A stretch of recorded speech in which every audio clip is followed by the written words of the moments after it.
So welcome back to day 7, getting wheels. That's the focus of the day, get some wheels. We're going to give you some tips on how to get a bike. Or maybe if you're in a wheelchair, we'll get a better wheelchair, more athletic wheelchair, something that inspires you to move more. But getting wheels is so important. Even if you can't walk or you can't ride, getting some wheels is definitely going to help you a lot.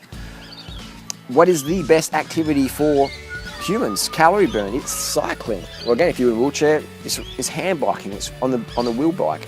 So definitely cycling is the best because it's low impact, just gets the blood going, and you can work a lot longer and stronger without the breaking down of the muscles from the running impact or the boxing impact or the skipping or anything like that. Swimming, it's got the chlorine, it's hard to swim to work, but you can ride your bike to work. I know a guy who he has no legs, he hand bikes to work. Cycling, the best fat burning activity, period, because you're incorporating your daily lifestyle as a transport modality. Fat burning exercise, what about running? Is running good for weight loss? Running is very poor for weight loss. I'm a 2:48 marathoner, very lean, but I struggle to run more than 10 miles a week consistently. Cycling is where it's at. Running is okay, but cycling, that's where you want to put your focus on. Another question is, Harley, I'm in a wheelchair. I can't ride a bike. What do you recommend? Well, I've got plenty of friends I've met in the last 15 years who've been cycling, actually hand cyclists, so they use their arms as a bicycle. Look up hand cycle or wheelchair bicycle, whatever, hand bike. I know guys who ride up Mount Lofty. In fact, 10 years ago, in 2004, I pushed my friend Luke up here in his wheelchair and he was getting a workout. So you can still get incredible workout in your wheelchair. If you don't have access to your arms and legs, then you can wiggle on the floor, you can do what you can do. All right, so it's about doing what you can do. If you can't ride a bike, because you physically cannot, hand bike. If you can't do that, just moving on the ground will be sufficient. It's just about moving your body. A lot of people tell me, Harley, it's dangerous to ride in my city. And I'm like, where's your city? Oh, I've lived there. I've lived there as a cyclist. It's perfectly fine. It's dangerous because we're not cyclists. If you're a cyclist, you're starting to learn how it really is. So it's not, if people can ride in your city, you can ride in your city, period. So we definitely want to invest in our health. Making little investments in our health is very important. A $1,500 bike will last you realistically at least 10 years. That's not much money investment for a long-term gain. I've saved over $100,000 never having a driver's license, parking fees, insurance, gas, mechanics, etc. I've never had a driver's license. I'm 37 years old. Can you imagine how many calories I've burned in the last 20 years of never having a driver's license? Cycling for the win.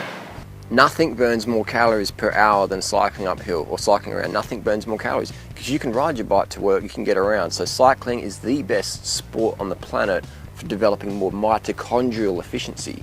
The better mitochondrial efficiency you got, the better your metabolism, the leaner you will be, the fitter, healthier you'll be. So cycling is hands down the best activity on the planet. When I first started cycling, a famous cyclist once told me, it'll hurt, but you'll get used to it. What did he refer to? He was referring to like the saddle discomfort, neck stiffness. So it'll hurt a bit, but your body will adapt and grow. So if you just gently push through a little bit of pain, you'll get incredible results from that. So it'll hurt, but you'll get used to it. You'll get used to being comfortably uncomfortable. And what used to be stepping out of your comfort zone, you'll look back and realize you weren't that comfortable after all. So be comfortably uncomfortable and have fun. One of my tips for cycling, one of my tips for fitness is cultivating an adventure mindset. Every day ride a new road. Doesn't matter how short or steep or whatever. Every day try a new road. Here's a new road now. I'll check it out. See you later. Another tip with adventure mindset is you've done all the new roads, try out the new suburbs and then do new states, new provinces, new countries. All the while you're burning thousands of calories, getting fitter, meeting more people, having fun, actually living. Now that sounds like fun. Adventure mindset for the win. Another part of cultivating the adventure mindset is, what's your favorite lookout? If a friend come from another city and said, take me to the best lookout in town, you'd be like, oh, I don't know, that's boring. I want you to scout out the best lookouts in your area. If you live in Florida, it's a bit challenging, but most people live near some sort of hills. It could be in the city, it could be in the country. I want you to have that adventure mindset, scout out the best lookout. You're gonna get an incredible workout, you become more localized, and it's just more fun. Easy done. Another joy of cycling is you get to experience the changes of season. You get to see the hot, the cold, the wind, the calm, the sunrise, the sunsets. Welcome to today's mission. Today's mission, getting some wheels, getting a road bike, or if you're in the wheelchair, getting a better, more athletic wheelchair, hand bike perhaps. Bike fit is critical. You want to get the right size bike. You don't want to go on Gumtree and get like a $100 rusty clunker that doesn't even fit you. You want to go to a bike shop, actually get fitted up and get that bicycle, and then mark it, all those measurements with a whiteout pen before you leave the store. So in case anything slips down, your seat slips down, you can put it back to where it was. Mark everything, so if it moves, you can put it back to where it was. You may involve a little scratch as well, just a micro scratch in case that whiteout pen wafts off. Bike fit is critical. I'll put more information down below, more tips on that. Today's mission, we're going to get some wheels and focus on bike fit. So you want to get an alloy endurance road bike. Alloy is cheaper than carbon and just as good, and it's a little bit stronger too.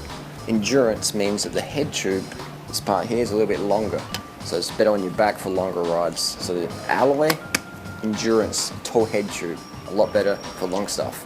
And you want to have compact cranks. We'll put more information down below, but compact cranks means the big chain rings are 50, the small ones are 34, so you can get the better cadence for the climbs. We'll put more info down below. Compact cranks with at least a 28 cassette on the rear. But again, if you're confused, I'll put more information down below. Easy gearing, compact gearing for climbs, 100%. Once you've got your bike, I want you to invest in a power meter and a Garmin. They'll definitely speed your progress, definitely. That's your mission. That's the end of day 7. See you soon.